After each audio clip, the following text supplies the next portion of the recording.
चमत्कारी प्रेरणादायक कहानी आशा की किरण।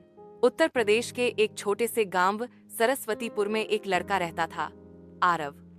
उसका परिवार बेहद गरीब था। पिता खेतों में मजदूरी करते थे और माँ चूड़ियां बनाकर थोड़ी आमदनी कर लेती थीं। घर कच्चा था, दीवारों में दरारें थीं और छत टपकती थी, लेकिन आरव की आंखों में सपने थे, बड़े और चमकते हुए सपने। आरव को पढ़ाई से बेहद लगाव था। स्कूल की किताबें फटी हुई थीं, पेन अक्सर किसी और से मांगकर चलाना पड़ता था और कभी कभी तो बिना खाना खाए ही स्कूल जाना पड़ता था। लेकिन उसके चेहरे पर शिकन नहीं होती थी।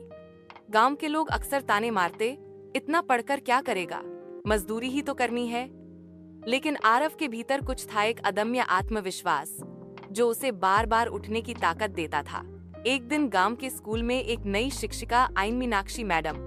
उन्होंने जब पहली बार आरव को पढ़ते हुए देखा तो हैरान रह गईं। उसकी आंखों में समझ थी, सवालों में गहराई थी और उत्तरों में स्पष्टता। उन्होंने आरव से पूछा, बेटा तुम बड़े होकर क्या बनना चाहते हो?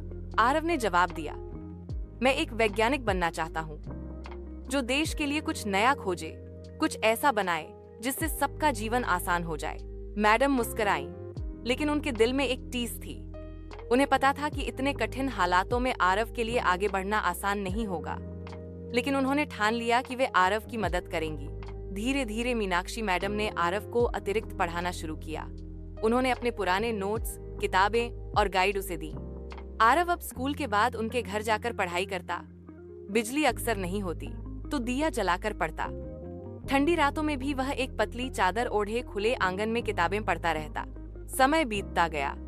आरव ने 10वीं की परीक्षा में जिले में टॉप किया। यह खबर अखबारों में छपी और पूरे गांव को आश्चर्य हुआ। जिन लोगों ने कभी ताने मारे थे, अब वही उसकी तारीफ कर रहे थे। इसके बाद आरव ने 12वीं में भी शानदार प्रदर्शन किया और उसे दिल्ली के एक प्रतिष्ठित कॉलेज में दाखिला मिला। लेकिन समस्या थी पैसे की। कॉलेज की फीस, रहने खाने का खर्च और यात्रा, सब कुछ एक पहाड़ की तरह था। पिता ने अपनी जमीन गिरवी रखने की बात कही, लेकिन आरव ने मना कर दिया। उसने खुद स्कॉलरशिप के लिए आवेदन किया और कई महीनों की मशक्कत के बाद उसे एक प्रतिष्ठित छात्रवृत्ति मिल गई। दिल्ली में आरव की दुनिया बदल गई।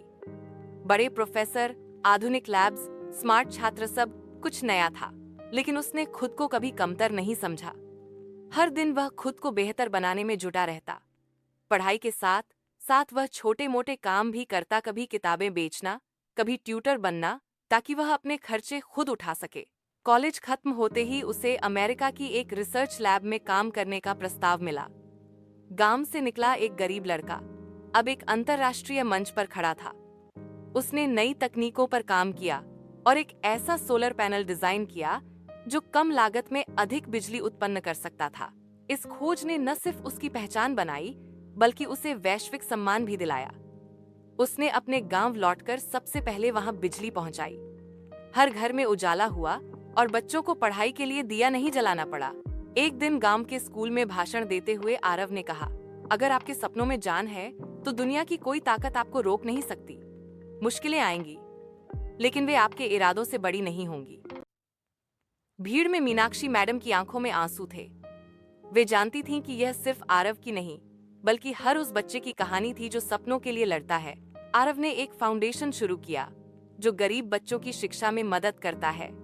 अब सरस्वतीपुर जैसे गांवों से हर साल दर्जनों बच्चे निकलते हैं डॉक्टर, इंजीनियर, शिक्षक और वैज्ञानिक बनने। यह कहानी एक चमत्कार की नहीं, बल्कि उस इच्छा शक्ति की है जो हालातों से लड़ती है, उम्मीद को थामे रखती है और अंत में दुनिया को बदल देती है। सीख, सपने देखो, बड़े देखो, लेकिन उन्हें पूरा करने के लिए हिम्मत भी रखो। हालात चाहे जैसे भी हों, अगर इरादे मजबूत हों तो हर कठिनाई को पार किया जा सकता है।